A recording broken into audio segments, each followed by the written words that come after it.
What happens when a peaceful galaxy faces an enemy that refuses to follow the rules of civilized warfare? Today's story explores humanity's darkest gambit in the depths of space. The Grand Assembly of the Stellar Federation buzzed with frantic energy. Councillor Vexara of the Ethereal Collective swept her crystalline tendrils in distress as representatives from 20 worlds debated in panicked voices that echoed through the vast crystalline dome. Silence! Her voice rang out like chiming bells. Our colonies are being systematically destroyed. The Nexari envoy, a hulking creature with chitinous armor and razor-sharp claws, clicked his mandibles in cruel satisfaction. Your settlements burn because your species lacks the spine for true warfare, Crystal Singer. Your defense fleets drift as debris, your outposts are ash. Soon, you will have nothing left to defend. The truth stung like acid. The Nexari Horde had torn through Federation space like a plague, ignoring every diplomatic protocol and treaty of engagement. They struck without warning, showed no mercy, and left only devastation in their wake. The Nexari will face justice for these crimes, Vexara declared, though her voice trembled with barely contained fear. The insectoid ambassador's laughter was like grinding metal. Justice? From whom? Your mighty armadas lie broken. Your ancient codes mean nothing to us. There is no authority left but the Horde. Every eye in the assembly turned toward a section of the chamber that had remained ominously quiet throughout the crisis.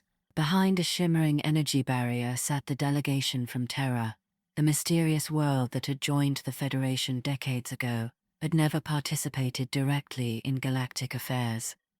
The Nexari gestured mockingly toward the barrier. Perhaps your enigmatic Terrans will rescue you from your fate. The energy field flickered and died. From the shadows emerged a figure that made the assembly gasp. The human was tall and lean, with steel-grey hair and eyes like winter storms. Scars crisscrossed his weathered face, and his simple black uniform bore no insignia, save for a single silver star. "Admiral Kane," he said, his voice cutting through the chamber like a blade. "I represent the Terran Republic." He fixed the Nexari with a stare that could have frozen plasma. "Your Horde's reign of terror ends now." The insectoid envoy reared back in surprise before erupting into mocking laughter. "Bold words from a primitive mammal.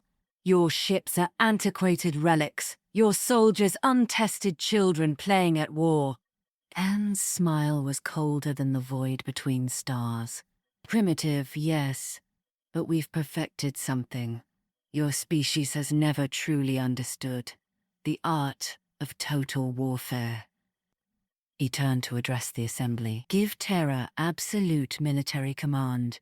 Transfer control of your fleets, your resources, your production capabilities to us.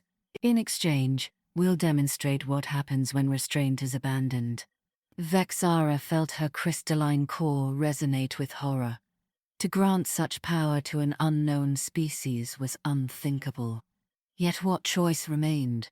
Every conventional strategy had failed against the Nexari's brutal efficiency. "This is madness," protested the Corvan delegate, his scaled hide flushing with indignation. "We cannot surrender our autonomy to aliens we barely know." "It's not surrender," Kane replied with deadly calm. "It's evolution. You've fought this war like gentlemen attending a duel. The Nexari fight like predators hunting prey. To defeat them, we must become something they've never encountered before, an apex predator." The chamber fell into stunned silence. Finally, a massive figure stepped forward from the Titan delegation. Standing 3 meters tall and encased in powered armor, War Chief Brutus raised his plasma cannon overhead. "The Titan clans grow weary of defeats and empty promises," he rumbled, his voice like an avalanche. "We will follow this Terran. We yearn to unleash our full strength upon those who have dishonored us." His declaration sparked a cascade of support. The warrior races, frustrated by Federation restraint, rallied behind Kane's promise of unleashed violence. Even Vexara, seeing her people's extinction looming, made the desperate choice. "The ethereal collective stands with terror," she announced, her crystalline form pulsing with resolved light. "Let us answer savagery with greater savagery." Within solar cycles, Kane revealed his strategy, and the assembly recoiled in shock. Gone were the rules of engagement, the protection of civilians, the sanctity of surrender. His plan was ruthless beyond imagination. Target their breeding worlds, poison their food supplies, turn their own biology against them through engineered plagues. "This is genocide," whispered the Pacifist Alliance representative. "No," Kane corrected coldly. "This is extinction-level warfare. The Nexari chose to fight without limits. Now they'll learn what that truly means." The transformation was swift and terrible.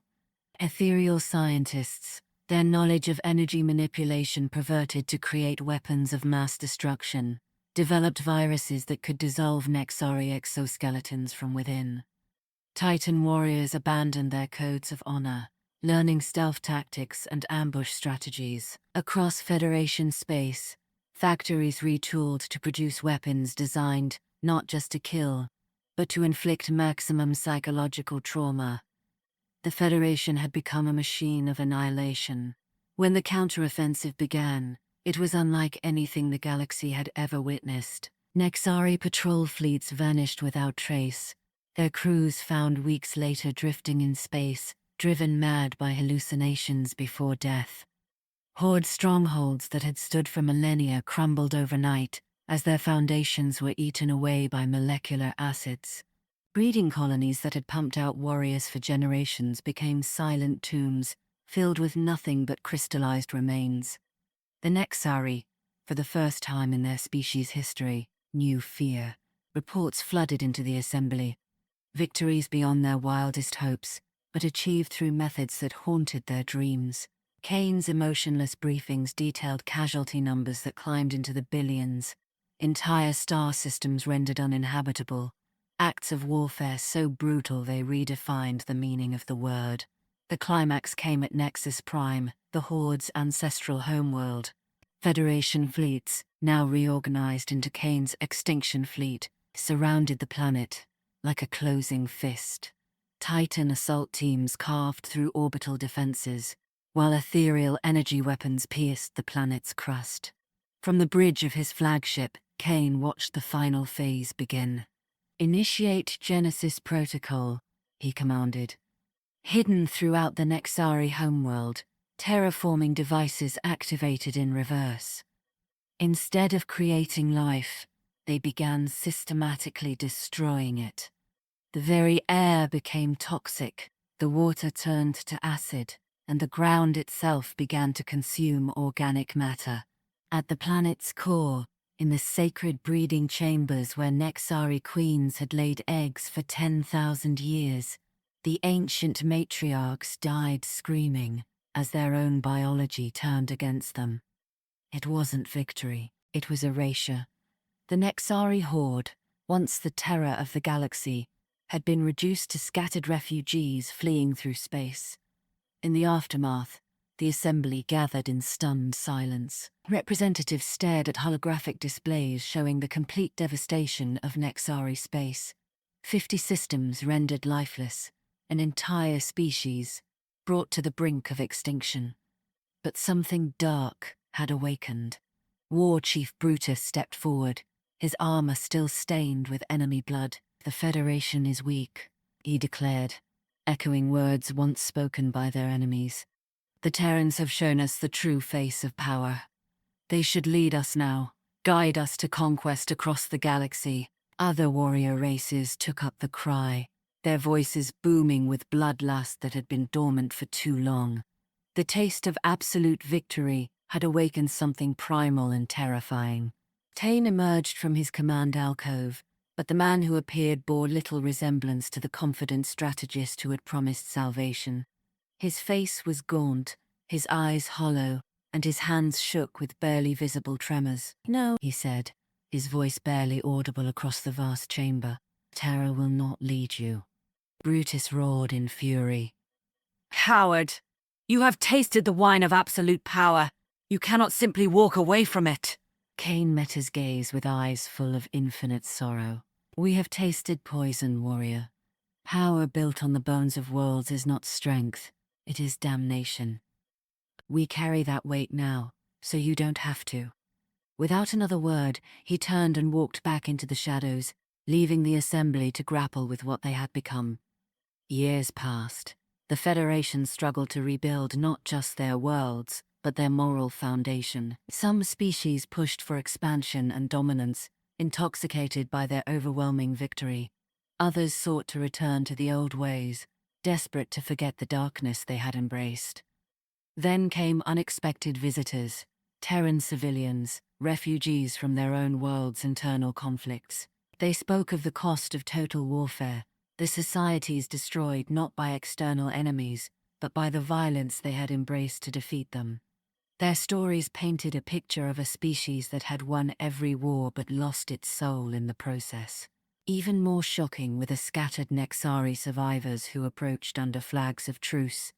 These weren't the proud warriors of old, but broken beings who had seen their entire civilization erased. They came not seeking revenge, but begging for the chance to exist without the cycle of violence that had defined their species for millennia.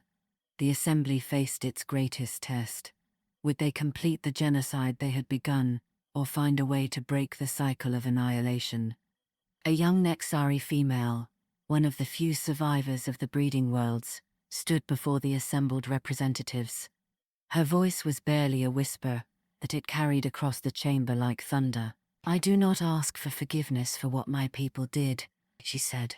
"But I beg you not to teach my children that hatred is the only path to survival. Let the cycle of destruction end with us." An elderly Terran refugee stepped forward, her face marked by years of witnessing her own species' self-destruction. "We know the price of choosing vengeance over mercy," she said. "We've seen what happens when survival becomes more important than humanity. The question isn't whether you can destroy your enemies, it's whether you can survive becoming what you fought against." Vexara rose, her crystalline form pulsing with soft light. "We are all scarred by this war. But scars can be reminders of pain to avoid, or they can be marks of strength that helped us survive. We must choose which legacy we leave for the next generation." One by one, representatives rose to support the path of reconciliation. The Federation, born from the ashes of total war, took its first uncertain steps toward a future where mercy might prove stronger than might. It was a victory far more fragile and infinitely more precious than anything Admiral Kane had achieved on the battlefield. Sometimes the greatest act of strength isn't learning how to destroy your enemies. It's learning how to live with the consequences of that destruction, and choosing to build something better from the ruins. The galaxy had learned that in the depths of space, the greatest battles aren't fought between species, but within the souls of those who survive them. And sometimes, the most courageous choice is not to win the war, but to refuse to let the war win you. What do you think? Was humanity's strategy justified? Or did they become the very monsters they sought to defeat? The line between survival and damnation may be thinner than we dare to imagine.